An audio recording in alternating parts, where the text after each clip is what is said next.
ब्रज से दूर एक छोटे से गांव में एक विधवा स्त्री रहती थी। उसका नाम था सुखिया। उसका कोई नहीं था, न पति न संतान। उसका जीवन एकांत और संघर्ष से भरा हुआ था।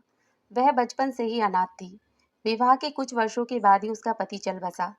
जीविका चलाने के लिए वह फल फूल और सब्जियां बेचती थी। सुबह सवेरे उठकर बगीचे में जाती, खुद ही फल तोड़ती, सब्जी तोड़ती और दिन भर घूम घूम कर बेचती। दिन भर मेहनत करने के बाद जो कुछ पैसे मिलते, उसी से 2 वक्त का भोजन बनता। सुखिया का जीवन कठिन था, लेकिन उसके चेहरे पर हमेशा एक सच्ची मुस्कान रहती थी। वह दूसरों की मदद करती, कभी किसी से झगड़ा नहीं करती थी। उसके मन में भक्ति का बीज तो था, लेकिन किस भगवान की भक्ति करे ये स्पष्ट नहीं था। वह अक्सर सोचती, क्या भगवान सच में होते हैं? अगर होते हैं तो क्या मेरी जैसी गरीब और बेसहारा औरत को भी अपनाएंगे? एक दिन सुखिया को किसी ने बताया कि वृंदावन में जाकर फल फूल बेचो, वहां अच्छे दाम मिलेंगे। ये बात सुनकर उसने एक दिन अपनी टोकरी उठाई और ब्रजधाम की ओर चल दी। जब वह ब्रजधाम पहुंची तो उसकी आंखें आनंद से भर उठी। चारों ओर सजी धजी गोपियां, हाथ में पूजा की थाल और मुख पर राधा कृष्ण का नाम।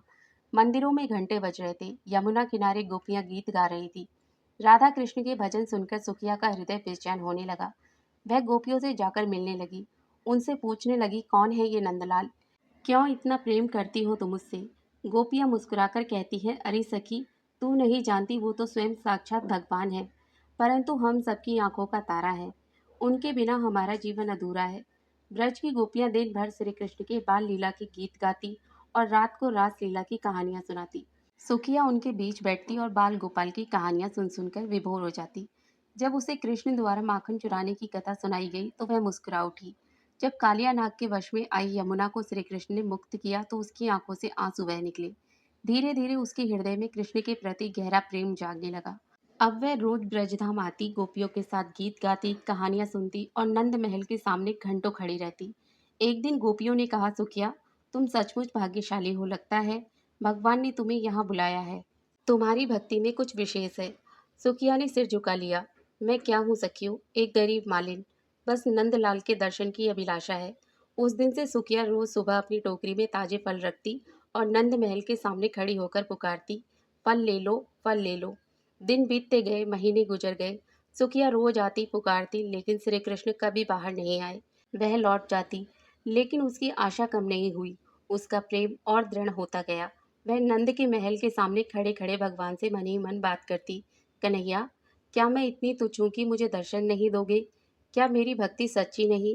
ये सिलसिला महीनों तक चलता रहा। सुखिया बारिश में भीगी, धूप में झुलसी, लेकिन उसकी पुकार नहीं रुकी। नंद के महल के द्वारपाल भी अब उसे पहचानने लगे थे।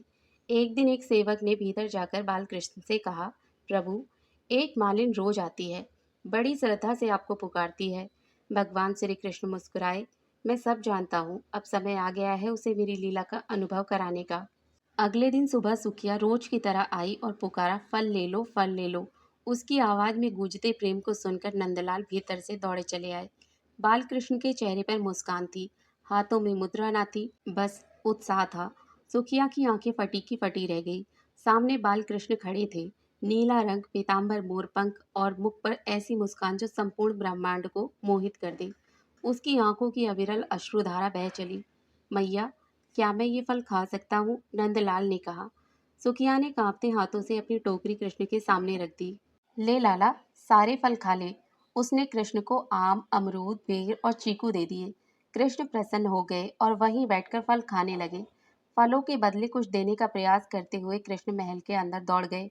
वे अपनी छोटी मुट्ठी में अनाज लेकर आए, लेकिन रास्ते में सब गिर गया। अंततः जब वे सुखिया के पास पहुंचे तो उनकी मुट्ठी में सिर्फ 2-4 दाने थे। ये लो मैया। कृष्ण ने मुस्कुराकर दाने सुखिया की टोकरी में डाले।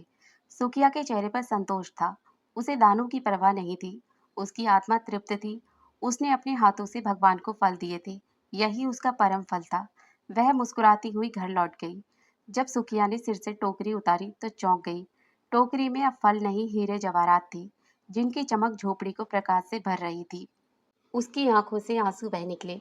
वह घुटनों के बल बैठ गई और हाथ जोड़कर बोली, हे गोपाल, मैं तो केवल तुम्हारा प्रेम चाहती थी, तुमने तो सारा लोक ही दे दिया। ये बात सारे ब्रज में फैल गई। सब कहने लगे, जिसने भगवान को प्रेम से बुलाया उसे स्वयं भगवान ने दर्शन दिए। ये कथा हमें सिखाती है कि यदि प्रेम सच्चा हो, भक्ति सच्ची हो तो भगवान को आने में देर नहीं लगती।